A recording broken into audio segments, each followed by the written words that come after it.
having been completely wrong about really everything, but about really everything, with his abstruse theories about the depression and the current conditions, for sure I would resign. But if I were, say, a pension fund, I would tell the contributors and the recipients, either you pay more or you receive less. But we have to balance the books, because the returns aren't going to be the ones that we are used to between 1982, when the Dow Jones bottomed out below 800 and subsequently rose to over 14,000. It's not going to happen again in real terms. Maybe if they print money. But if they print money, as I said, the purchasing power of the, say, average American household will diminish, because his cost of living will increase that much more.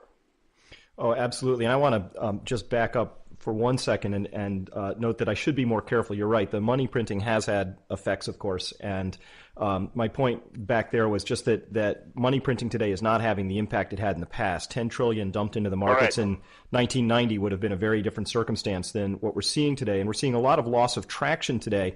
I'm wondering, from my vantage point, I note that there's never been a global recovery with oil prices, even at an inflation-adjusted level, at the current levels they're at. Do you see these high energy prices, particularly for petroleum, are these a contributing factor in this loss of traction, or is this just because is the loss of traction simply we have too much debt in the system and that's the main factor here? I think you're asking a very important question. Traditionally, oil prices around this level have been negative for economic growth around the world, whereby we have to distinguish. Say, in 1998, when oil prices bottomed out at $10 a barrel, the income from oil or the expenditures for oil were around $400 billion. Mm-hmm. Now, at the current price, they are around $4 trillion.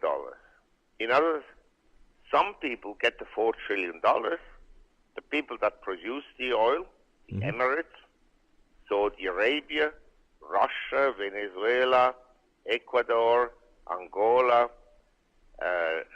Nigeria, and so forth. And on the other hand, the people that use the oil, the US and Western Europe, they pay a higher price. So for some people, it's a revenue, and for people, it's a expenditure. The people that have to spend it on, unless they can borrow more and more as they have in the past, they can roll it over. In other words, it's not damaging. Mm-hmm. But the people that can't borrow money to pay for the increased price in the oil, in other words, like an increased tax, they suffer. So they have less to spend. And that's why I think the economy in the Western world will be relatively sluggish. I think we've bottomed out in the US, but it will remain relatively sluggish. But mind you, say anything happens in the Middle East, and the price of oil goes from, say, the current level of $110 or $100 to $150 or $200. What do you think Uncle Ben will do? Uncle Ben, he knows only one thing, and this is to print money. Indeed. And so he will print money, and as a result of the money printing, the oil price may, following a crisis, go down somewhat, but it's not going to go down to $30. It will stabilize at, say, $100, and the economy will be sluggish, and so he will need to print more money. Because what else does he know? He knows nothing.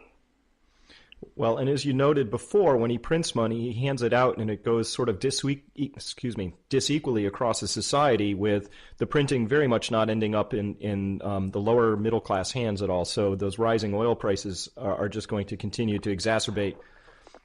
We'll have the wealth inequality issues. We'll have rising levels of food stamp usage, and the bottom really gets taken to the cleaners in this printing effort. And what I'm seeing here is this really large structural problem where originally we had too much debt, and now we might have too little oil, because the oil markets are actually pretty tight right now.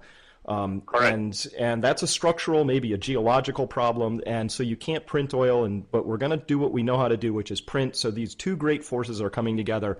A historical tendency to print, which goes back, I believe, to Roman times in their own way of printing.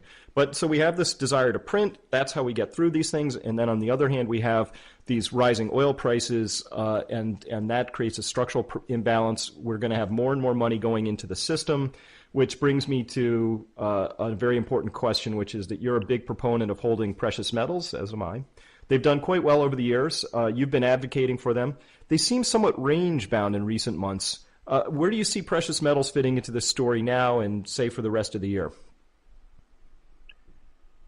Well, I think that every person should own some precious metals as a reserve and as an insurance policy against a complete meltdown in the financial system. And as you know, we had MF Global. What did the clients get?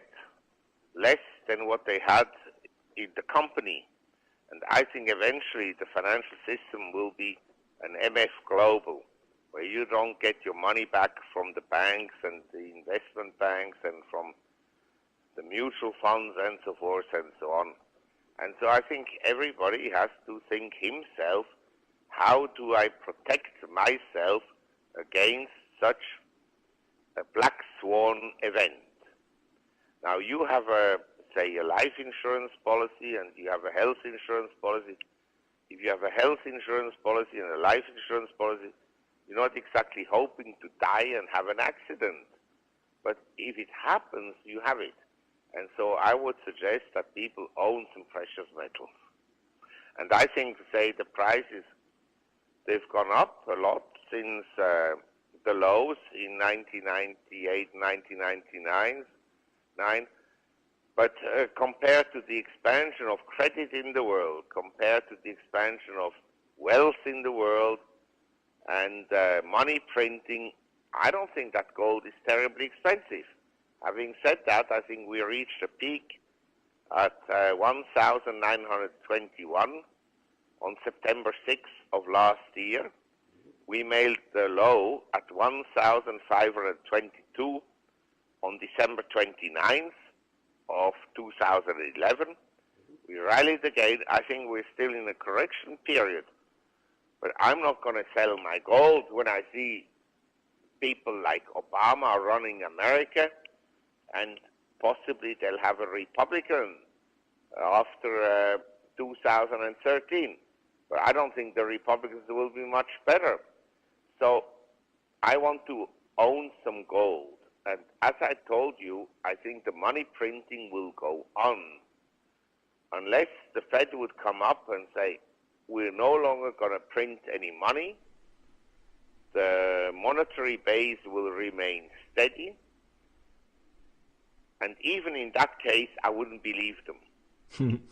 Well, you mentioned something very important in there, which is MF Global, and I had a very instructive learning out of that. I actually got caught up in that. I had $50 in an account, so I'm actually part of the class action. That's a fun little fact there. I was keeping a placeholder account open at Linda Waldock.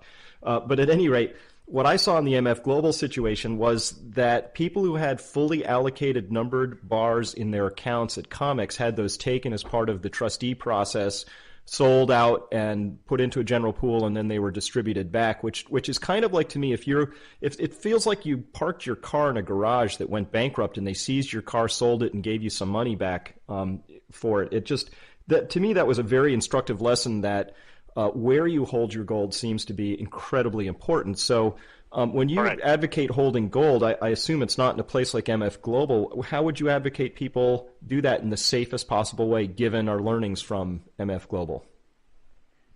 This is a very good question. Where is anything safe?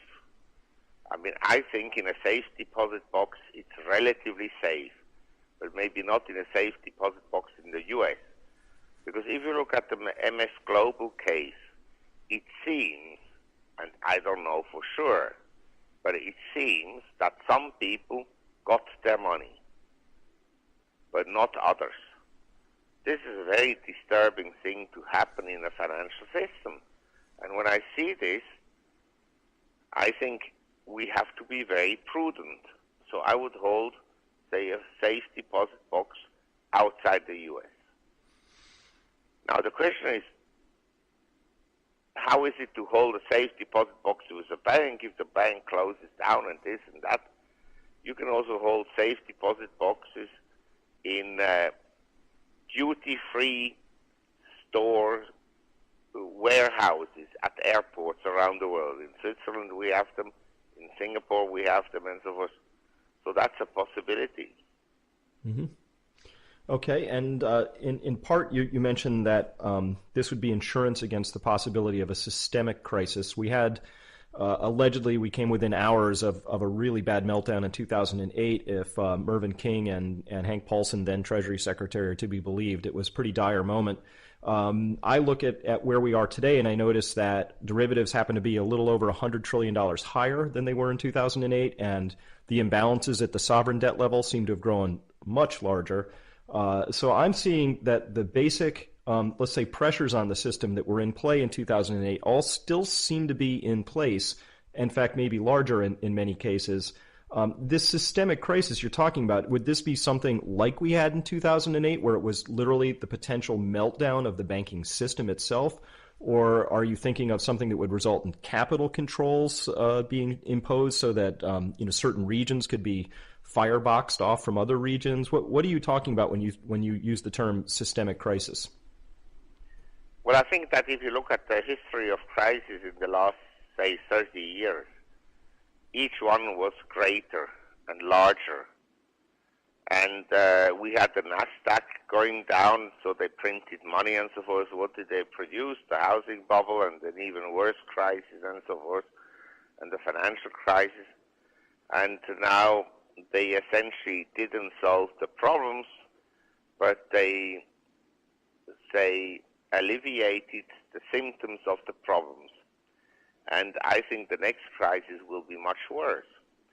But the question is, as I said earlier, how do you protect yourself in the next crisis? Do you own equities, sovereign bonds, cash, commodities, gold, precious metals, and so forth? And my view is that you're probably better off in precious metals and in equities than in cash and in bonds. And I also happen to believe that in some parts of the U.S., notably the South, Phoenix, Atlanta, Las Vegas, and so forth, real estate prices are bottoming out. Now, can they drop another 10%? Yeah, sure. But another drop of 10% is not the end of the world when you consider that most individuals were in the Nasdaq in 2000 and then it dropped 70%. So I'm not saying that real estate will go up substantially.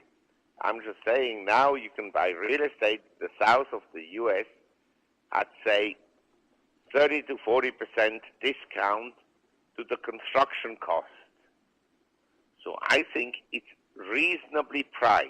I don't think it's, actually I think on global standards it's relatively cheap. But my wider view is